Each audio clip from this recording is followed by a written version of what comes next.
Good evening and welcome to Community Theater Review. Tonight's episode, Meet the Performers. I'm your host, Gail Lewis, and tonight join me as we meet the performers. On keyboards, we've got Paul Johnson. Welcome, Paul. Thank you. Thanks for being here. And sitting next to me, I'm very, very impressed. I know, he's looking around already. Very impressed and very excited to have Jimmy O'Neill here with me as well. Welcome, Jimmy. Thank you. Actor, singer, waiter on the side? No, I've never actually done that. I've done a lot of other things. Usually those things go together. So good evening, gentlemen. Thanks so much for joining us tonight on Community Theater Review. What you played us in with, Anything Goes. Mm-hmm. Have you played Anything Goes? Have you? Just did it this summer in Richmond Hill with the Holy Child Jesus Teen Drama Club. And that was exciting? It was great. The kids did an amazing job. Yeah. All of them. Awesome. And I'm wondering if you guys can collaborate for us right now. Perhaps if you would, Jimmy, join Paul and sing for us. Oh, all right. If ever I would leave you from Camelot. Thank you, gentlemen. If ever I would leave you, it wouldn't be in summer. Seeing you in summer, I never would go. Your hair streaked with sunlight, your lips red as flame, your face with a luster that puts gold to shame. But if I'd ever leave you, it wouldn't be in autumn. How I'd leave in autumn, I never would know. I've seen how you sparkle when fall nips the air. I know you in autumn, and I must be there. And could I leave you running merrily through the snow, or on a wintry evening when you catch the fire's glow? If ever I would leave you, it couldn't be in springtime, knowing how in spring I'm bewitched by you so. Oh no, not in springtime, summer, winter, or fall. No, never could I leave you at all.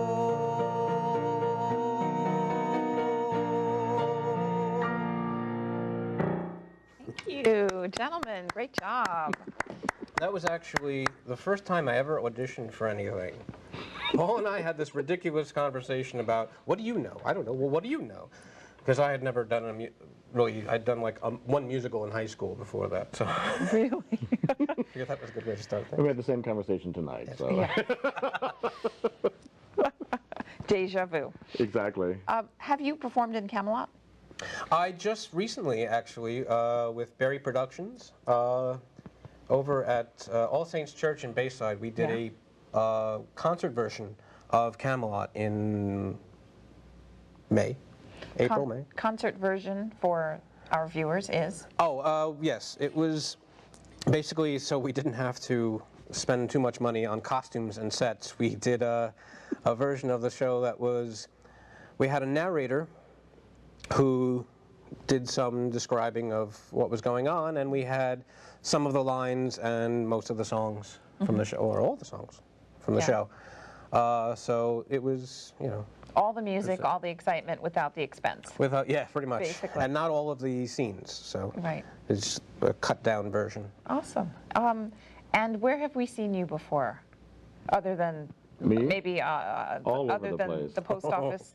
But seriously, Always Paul, gotten around. you're a composer. Yep. Where we've seen you, I've read your resume. It just reads for pages and pages and pages. That's because I don't remember what I've done.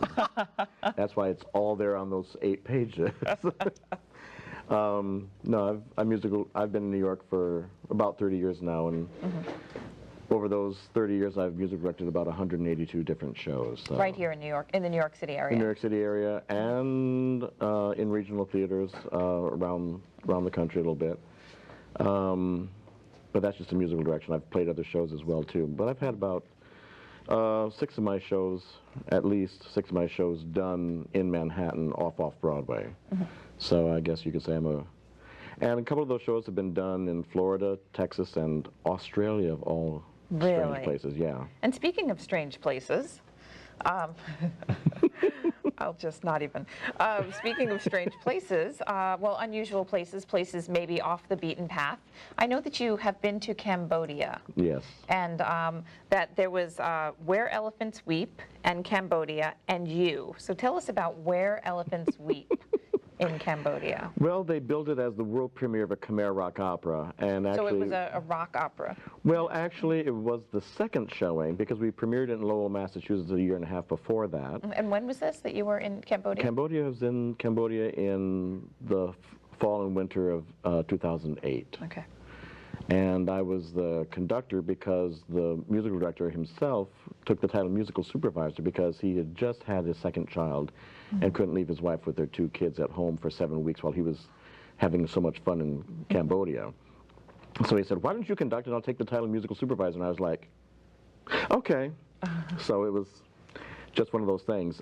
It was a very unusual experience. We had an 11-piece orchestra that was separated by a city block because half the orchestra that I was conducting, I had 5 rock musicians in front of me, and the 6 traditional instrumentalists were on the opposite side of the theater. So was the space just not big enough to hold everyone? Well, the space or did they want to be separate because they were two different types of orchestras? That was the design, was that, you know, they were trying to bridge the gap, as it were. So it was a fusion piece because it had rock, it had rap, it had traditional, it had pop songs. And it had elephants. And no, fortunately, we didn't have one. However, they did rent an elephant to stand out in front of the theater on opening night with this huge draping across its back with pictures of the actors and the title of the opera on it. So it was an amazing experience up there. So they had all of these different genres of music together. How did that mix? And then, in of all places, Cambodia. It mixed quite well. How was it received by the locals? I think it was received really, really well. They actually filmed it by Cambodian National Television filmed us doing the opera over 2 or 3 performances, so they, you know, mixed it in, whatever. And then broadcast. We had opened on Thanksgiving Day. Of course, in Cambodia, Thanksgiving doesn't mean anything. But we actually found a restaurant in Cambodia that on the Monday that we had our first break after the show opened, about 2 dozen of us went and had turkey dinner. And one of the producers actually had pumpkin pie brought to the theater on Thanksgiving Day for opening day. So it's like, okay, we got a little bit of Thanksgiving in Phnom Penh. Halfway across the world. Exactly. Excellent. Exactly. I love that. But we had left after we had performed the opera, and then they had broadcast our first broadcast of the opera on Christmas Day. But because of the way the opera represented the Buddhist monkhood in the context of the show, the head of the Supreme Council of the Buddhist monks in Cambodia wrote a letter of protest to the government and got our New Year's Day broadcast banned. Wow. We were banned in Cambodia after we left the country. Wow. Which is pretty good. Yeah. You know, but it's a very, very interesting piece, and unfortunately it's such a huge undertaking with the rock musicians and the traditional musicians, because the traditional musicians played about 4 to 6 instruments a piece. Oh. And some of them had to rebuild the instruments because their instruments were not built for that kind of a score. Wow. So it was a tremendous undertaking, and it was just amazing. Has it been performed outside of Massachusetts and that time in... No, not that I'm aware of. Okay. That was the last time we had performed it, was the last time I think it was performed, so. So you'll get some funding and we'll see it in the spring? It'd be nice to pull the whole crew together again, because it was an amazing, amazing piece. And Jimmy, how did you come to the theater? You're an actor, you're a singer, you're a singing actor. When did you know and how did you get here? When did I know? I knew when I was in 3rd grade. I was 8 years old and I was watching Robin Williams on TV, on Mork and Mindy. Mork and Mindy. Not that I'm not that old. But and I did the the old it's the light bulb joke. How many actors does it take to screw in a light bulb? One to screw it in, 99 to say I could have done that. I basically I was like I could do that. That meaning acting, as you saw Robin Williams. I was like I could do that. I do that all the time. And you were all still of do. 8. Yeah, Okay. that's when I decided, and then of course as I grew up, I changed my mind, then changed it back. And then when I was in high school, I did some shows, and when I was in... What was your first show? Do you recall? Yes. Wow, what's that? Because in high school, this is I actually just did a class about this the other day. The first show I did in high school was a show called I Had a Ball. I Had a Ball. It Where'd was you a go to high school? musical, Francis Lewis High School. Okay, It was, out. it was a show that was on Broadway in 1964. It starred Buddy Hackett and Richard Kiley and ran for 199 performances before Buddy Hackett decided he wanted to take his 2 weeks off, and they were like, no, you can't leave, we need someone to replace you, and he got into a fist fight with the producer, who was an amateur boxer, knocked him out, he walked off, show closed. But it's a great musical, and we were the first people that as far as I know, we might be the only production that had ever done it after it closed, because my drama teacher went around calling Samuel French and Drama Display Service, MTI, you called all these people, and they were like, you have to call the playwright, Jerome Chodoroff. He owns the rights. Right. And so he called him, and he was thrilled that somebody remembered it, and we did it. That anybody wanted to do it. Right. Did you play the Buddy Hackett role? I did not. Oh, no, I did not. The director thought of having me play that, but I was a tenor, so I played the tenor role, which was a great role. And I would actually love to do a production of it, hint, hint, Into the camera. for the 50th anniversary that's coming up. In, 50th anniversary of its Broadway run. Okay. Wow. In 1964. So next year. Its 50th anniversary is coming up next year. I would love to do a production of that, because I've always wanted to do a production of it, because I love it. Let's do. Bring it back. You denied me once. Resuscitate. And then college, I started working in the theater department at Where did you go to college? Queensboro. I was still a high school student, and I started working on the productions, and a professor You started there. working at Queensboro when you were still at Francis Lewis. No, I was a truant in high school. So I started going to the New York City Vocational Training Center. Instead of going to school, you went to work. Okay. And they had 30 sites at the time around the city, and one of them was Queensboro. And because I was the first student that my teacher there, he was like, you're the first person to come in here who knows what they want to do. He was childhood friends with the then chairperson of the department, so he got me in there. Nice. And I actually started working in the theater department, and then I started working on the shows at night. And we had an emergency rehearsal because our leading actor, we were doing The Foreigner, which is another great show. Yeah. I'm not familiar with The Foreigner. Oh. It's about Musical theater. it's not a musical. It's a It's comedy. straight play. It's comedy. It's a farce. Comedy. Yeah. Yeah. A great farce. I love farce. Oh, It's about this Egad, it's a cad. this British officer and his friend, who's a sergeant, and his friend wants to, is helping him get away from it all. So they go to Georgia. He knows this woman who runs this boarding house there, and he's like, well, just tell everybody you don't speak English, and then they'll leave you alone. That's why it's called The Foreigner. And our leading actor had walking pneumonia. So our light board op, the person running the lights, had to step in as the understudy. 3 of our actors couldn't make the emergency rehearsal we had, so the stage manager read in one of the roles, and I read in the other 2. One had the Cockney accent, and one had a Georgia accent. I did them exactly the way they did it, with the same blocking, because I'd watched it for like 3 weekends by Through this all point. of the rehearsals. And I walked off stage, and the director said to me, what have you got left with your school? Why don't you get your GED or whatever and come here as a theater major? So the rest was history. And I learned every aspect of theater. At Queensboro. Starting there, yeah. Yeah. Well, So everything. did you complete Queensboro? What happened next? Hit a chord? Oh my! Wow, we're really delving into things on QPTV, no doubt. Yes, at the time, incidentally, I also had friends of mine who had gone to school with my sister, who were doing we did half-hour comedy things here on QPTV. Oh, and that so was how if long ago? anyone here who might remember NBS 2 from the early 90s, I was this young, skinny one with the long hair. So you're no stranger to QPTV. No, I was actually in here wondering where the other half of the studio was when I came in.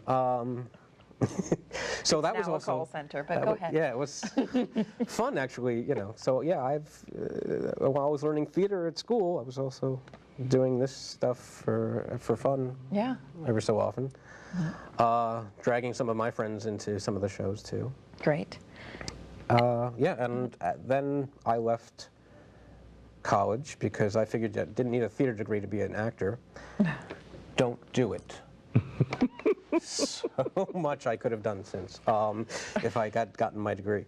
And I just did, I tried to do theater. Theater. I've done a lot of tech work, backstage and stage managing things, including, speaking of Sean, Paul was talking about shows that he's done in the city. I remember one he worked on. Did you compose Alice in Analysis? No. No, I you just didn't musical compose it. You directed just that. did musical Have you directing. guys collaborated? I mean, outside of today, have you guys worked together? Well, we've done a number of shows Oh together. yeah, I've known Paul for, it occurred to me, 19 years. 19 years. Really? And This the first August. show you were tech on Yeah, the first show we met, I was brought in to run lights for a production of MAME in Bayside. in Bayside, that Way Off Broadway. It was Way Off Broadway's last production. They were a community theater group. Here in Queens, yeah. Here in Queens. In fact, former councilman Mike Abel was on the board of Way Off Broadway at one point.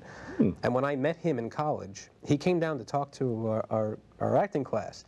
And then we showed him the theater. And because I was the veteran at the time, I showed, I went with he and the, no, I went with him and the then chairperson of the department. And that's when I realized that he was less of a politician than the then chairperson of the department. That's why I voted for him at the time. So that was fun. But yeah, Paul and I have worked on so Plenty many of things shows. together over the years. Oh yeah, the Yeah. last one was Hairspray here in Flushing, and he was Edna. Yep, right across the street Really, where?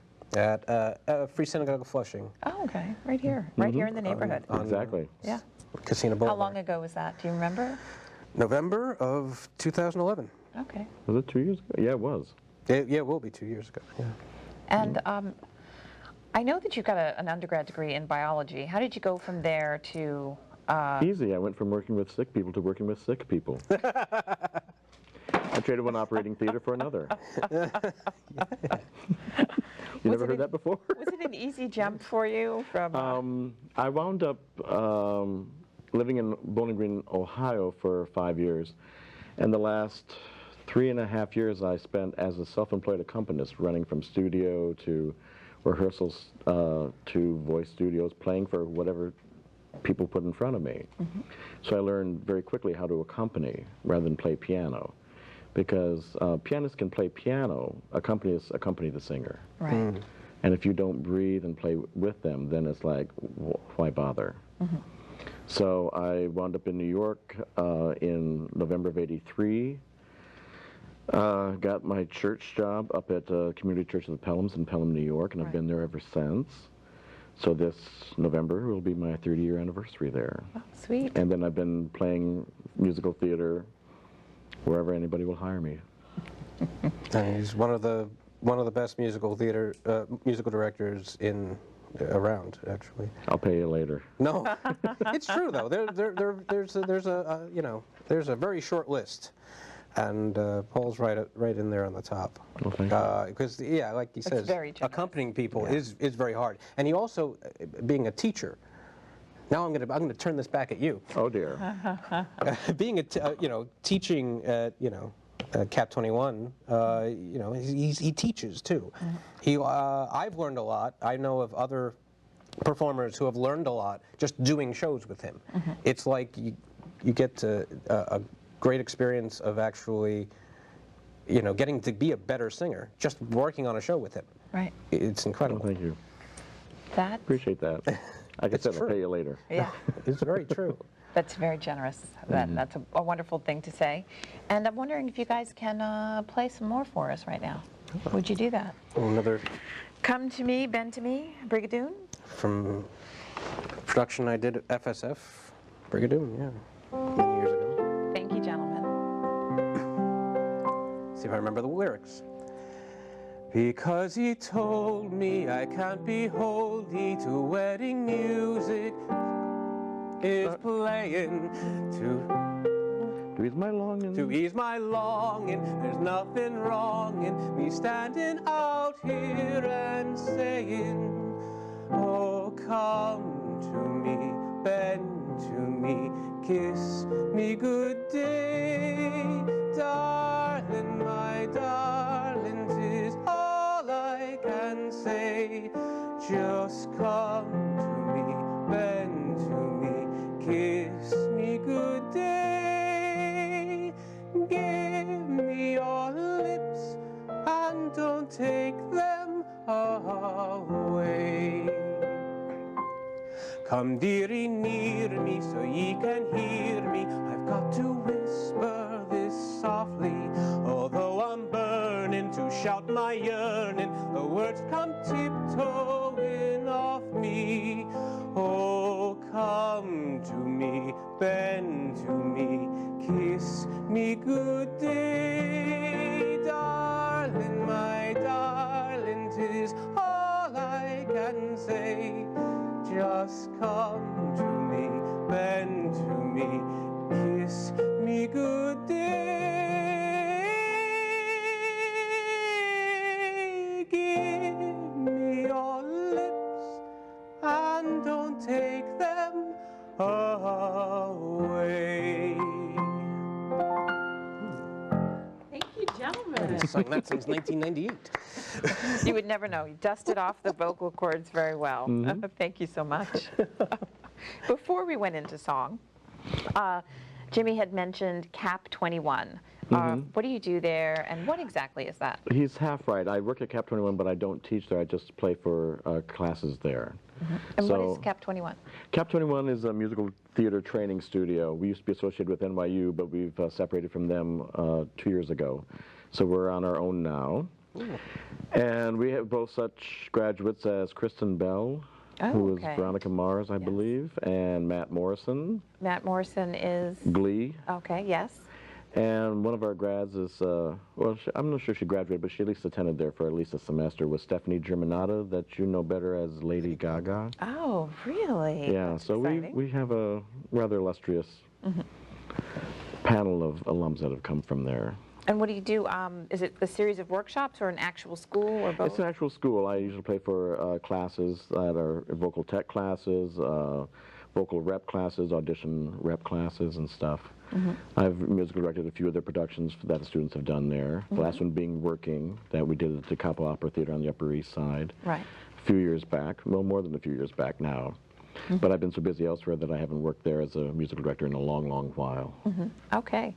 And Jimmy, where are you working now? Free on Long Island? Yes, family residences and essential enterprises. I work in a theater program with differently abled people, as now is becoming the term, people, adults with developmental disabilities.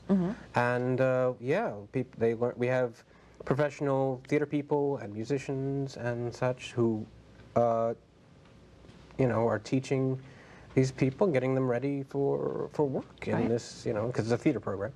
So that's what they're there for. And That sounds really exciting, like just to give back. we're now up to doing like 2 shows a year. We just finished in June. We did Les Mis, the school edition of Les Miserables, and we performed that at Bayway Art Center in East Islip, which is part of Broad Hollow Theater Company. We have a great deal with them. They just, I mean, it's a fundraiser when we do these shows, so they just let us have it for that.